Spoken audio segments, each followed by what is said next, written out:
Good evening to मेरे प्यारे विद्यार्थियों। तो मैंने कल आपको त्रिकोणमिति का थोड़ा सा इंट्रोडक्शन दिया था स्टार्टिंग में।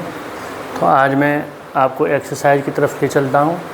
एक्सरसाइज त्रिकोणमिति की बताता हूँ। सबसे पहली एक्सरसाइज देखिए, समझिए।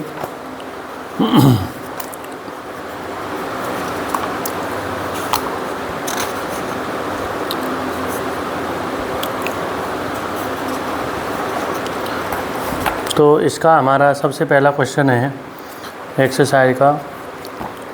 एक्सरसाइज है हमारी 8.1 और इसका क्वेश्चन फर्स्ट। अब हमें इसमें ये कह रहा है कि एक त्रिभुज ABC में कोण भी समकोण है। तो कोण भी समकोण है, तो ये सबसे पहले हम B को यहाँ पर बनाएंगे। जब हमसे कहा गया है कि त्रिभुज ABC में कोण भी समकोण है, तो B समकोण है, तो B को यहाँ पे बनाएंगे, क्योंकि B तो हमारा 90 डिग्री का एंगल हो गया। अब A और C पॉइंट को आप कहीं भी मान सकते हो। मैंने A को यहाँ पे मान लिया, C को यहाँ पे लिख लिया, या C को आप यहाँ पे लिख लो, A को यहाँ पे लिख सकते हो। A और C को कहीं भी मान सकते हैं, लेकिन B को हम कहाँ मानेंगे? 90 डिग्री पर। अब उसके बाद में आगे क्वेश्चन में कहा गया है AB हमें 24 दे रखा है, BC 7 दे रखा है। तो निम्नलिखित का मान ज्ञात कीजिए। तो इसमें पहले पार्ट में हमें फाइंड करने हैं मान sin A, cos A। फिर सेकंड में हमें फाइंड करना है sin C, cos C। तो देखिए, समझिए। इसमें सबसे पहले हम इसको ज्ञात करेंगे, कर्ण को। तो ये हमारा लंब हो गया, ये आधार हो गया, और ये हमारा क्या हो गया? कर्ण हो गया। तो इसमें इस क्वेश्चन में अगर मैंने कल थीटा यहाँ पे माना था, तो थीटा यहाँ पे माना था इस त्रिकोणमिति एक्सरसाइज के सिर्फ पहले एक्सरसाइज में, सिर्फ पहले दूसरे क्वेश्चन में हम ऐसा हो रहा है कि इसमें आधार को लंब को आपस में चेंज करेंगे, परिवर्तन करेंगे इनमें। बाकी हर क्वेश्चन में आपको ये लंब मानना है, इसको आधार मान के चलना है, और इसको क्या मान के चलना है? कर्ण मान के चलना है। केवल इसी क्वेश्चन में ऐसा हो रहा है, पहले में और दूसरे में। तो देखिए, समझिए, उसका मैं रीज़न बताऊँगा ऐसा क्यों हो रहा है। तो सबसे पहले हम यहाँ पर पाइथागोरस प्रमेय से ये k का मान निकालते हैं, पाइथागोरस प्रमेय से। तो पाइथागोरस प्रमेय से k का मान निकालते हैं, तो ये हो जाएगा हमारा k का स्क्वायर बराबर l का स्क्वायर प्लस के a का स्क्वायर। तो l का मान कितना है यहाँ पे? 7 का स्क्वायर, प्लस आधार का मान कितना है? 24 का स्क्वायर। तो 7 गुणा 7 49 हो गए, और 24 गुणा 24 हमारे 576, और जोड़ने पे हो गए 625। और ये किसका मान है? k का स्क्वायर। तो स्क्वायर हटाने पे इधर स्क्वायर रूट लग जाता है। तो 625 के आप पूरे फैक्टर कर सकते हो। 625 के फैक्टर करने पर 125, फिर ये 5 से 25, फिर ये 55 25, फिर 5 एकन 5। तो इसके हमने जब फैक्टर किए तो ये आ गया 5 × 5 × 5 × 5। एक जोड़ा ये बन गया, एक ये बन गया। तो k बराबर आ गया 5 गुणा 5। तो k का मान कितना आ गया? 25 निकल के आ गया। तो इस तरह से हम फैक्टर करके वर्गमूल निकाल सकते हैं। तो इसमें जोड़ा बनने के बाद में जो वैल्यू बाहर आ रही है आप उसे बाहर ले लीजिए, बाकी उसको अंदर छोड़ दीजिए। जो वैल्यू बाहर निकल के जो जोड़ा बन रहा है जिसका, उसे बाहर निकाल लेंगे। अब अगर कोई वैल्यू इसमें एक आध वैल्यू बचती तो फिर उसे अंदर रहने देता मैं। तो k का मान मेरे पास यहाँ पर कितना निकल के आएगा? 25 निकल के आ गया। अब हमें जैसे इसमें ये फाइंड करना है, sin A फाइंड करना है। तो कल मैंने आपको सूत्र बताया था लंब बटे कर्ण। तो अब sin A बराबर लंब बटे कर्ण बताया था। तो ऐसा हो रहा है इस क्वेश्चन में कि हमारा एक कोण ये है। तो जिस कोण के बारे में हमसे बात की जा रही है, जैसे sin A cos A, यहाँ पे sin C cos C, तो इसमें ये ले लिया गया है। तो इस sin A के सामने वाली भुजा जो होगी वो हमेशा लंब होगी। इस कोण के सामने वाली भुजा हमेशा ये क्या होगी? हमारी लंब होगी। तो ये लंब हो गई हमारी 7, और कर्ण का मान कितना हो गया हमारे पास में? 25 हो गया। अब हमें जैसे cos A का मान निकालना है, तो cos A का मान क्या होगा? यहाँ पर आधार बटे कर्ण। cos A बराबर क्या हो गया? आधार बटे कर्ण हो गया। तो आधार हमारे पास में 24 है, और कर्ण का मान कितना है हमारे पास में? 25 है। अब इसमें इस एंगल के सामने वाली भुजा जब ये लंब है तो ये आधार हो जाएगी अपने आप। कर्ण में हम कभी भी परिवर्तन नहीं करते हैं। इस कोण की सामने वाली भुजा ये आ रही है, तो ये हमारी लंब हो गई। ये पूरी भुजा ये हमें 7 दे रखी है, तो ये आधार फ्री अपने आप हो गई। अब हम जब इन दोनों की बात करेंगे, ये तो हो गए हमारे sin A cos A के मान। यदि मैं बात करता हूँ sin C cos A की, sin C और cos C, तो सूत्र तो यही लगेंगे दोबारा, लंब बटे कर्ण और आधार बटे कर्ण। बस इसमें हो क्या रहा है कि लंब और आधार में परिवर्तन हो गया है। हमारा कोण कौन सा है? C ये है। तो इस कोण के सामने वाली भुजा ये लंब कहलाएगी, ना कि ये आधार। अब ये आधार नहीं है। जब हम इस कोण की बात कर रहे हैं हमसे इस त्रिकोणमितीय अनुपात के कोण का रेशो वो पूछा जा रहा है, साइन सी, टेन सी, कॉस सी, कोसेक सी और कोई भी वैल्यू पूछी जाएगी तो इसके सामने वाली भुजा इसको लंब मान के चलेंगे हम हर बार, और इसको आधार मान के चलेंगे जब हमसे सी के बारे में बात करेगा। और जब एंगल ए के बारे में बात करेगा, कोई भी त्रिकोणमितीय अनुपात पूछा जाएगा, sine A, cos A, tan A, cosec A, sec A, तो ये हमारा लंब होगा, ये आधार होगा। क्योंकि जिस कोण के त्रिकोणमितीय अनुपात की बात की जा रही है तो उसके सामने वाली भुजा लंब होती है और ये क्या होती है, आधार, ये चीज़ होती है।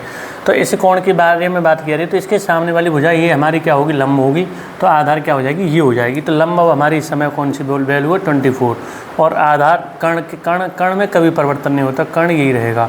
अब इसी प्रकार जब हम कोस सी की बात करेंगे तो इसके सामने की ये भुजा लंब है, तो आधार कौन सा है हमारा, 7 है, तो 7/25। इस तरह से आपका ये फर्स्ट क्वेश्चन हो रहा है।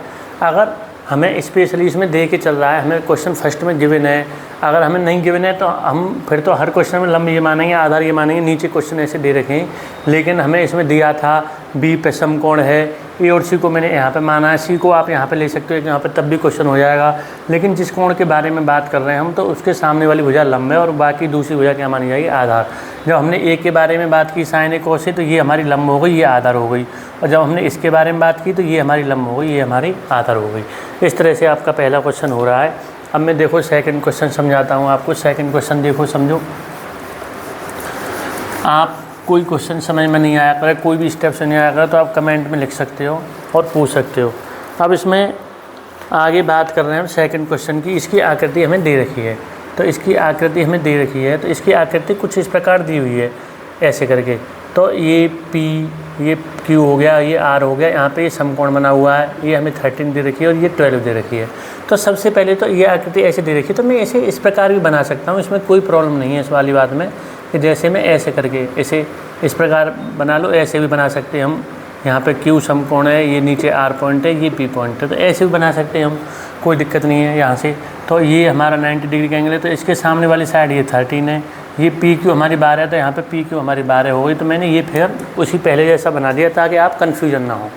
अब उसके बाद में ये हमारी भुजा लंब दे रखी है, ये हमारी भुजा कर्ण दे रखी है। अब हमें आधार नहीं पता है, तो पाइथागोरस प्रमेय से हमारा कर्ण का वर्ग बराबर लंब का वर्ग प्लस के ए का वर्ग, तो इससे हम पहले इसका आधार निकाल लेंगे। तो ये हो जाएगा 13 का स्क्वायर बराबर ये हो गया 12 का स्क्वायर प्लस के ए का स्क्वायर, तो ये हो गया 169 बराबर 144 प्लस के ए का स्क्वायर।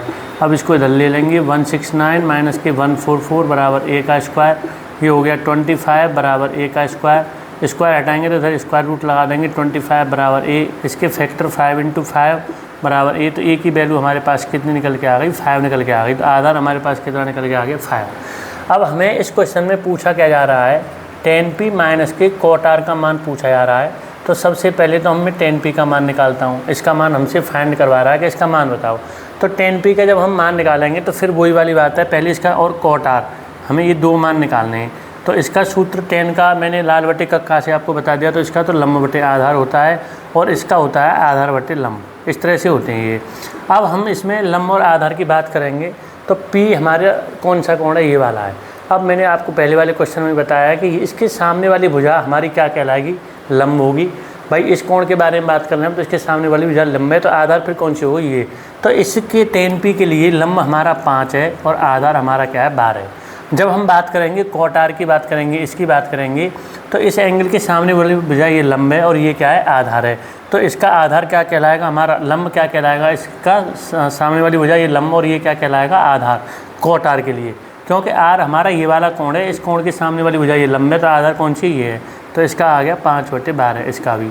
तो हमसे tan p माइनस के cot r का मान पूछा जा रहा है, tan p माइनस के cot r, तो ये हो गया हमारा 5/12 माइनस के 5/12, तो आंसर कितना आ गया हमारा, 0 आ गया। तो इस तरह से इसका मान निकल के आ रहा है। तो इसमें ये पहले दूसरे क्वेश्चन में लंब और आधार में परिवर्तन किया गया है, बाकी नीचे कोई भी क्वेश्चन में, किसी भी क्वेश्चन में लंब, एक क्वेश्चन और है नीचे जा कर के, लेकिन किसी भी क्वेश्चन में लंब और आधार में परिवर्तन नहीं किया गया है। ये हमें स्पेशली तभी करना है जब हमें ये चित्र दे के चले या ऐसे बता के चले, जैसे पहले क्वेश्चन में बताया कि हमें दिया हुआ है, तभी हमें परिवर्तन करना है। बस आपको ये याद रखना कि जिस कोण की हम त्रिकोणमितीय अनुपात की बात कर रहे हैं उसके सामने वाली भुजा को आप लंब मान के चलो, तो बाकी जो बची हुई भुजा है वो हमारी आधार हो जाएगी। तो इस प्रकार मैंने आपको पहला दूसरा क्वेश्चन समझाया है।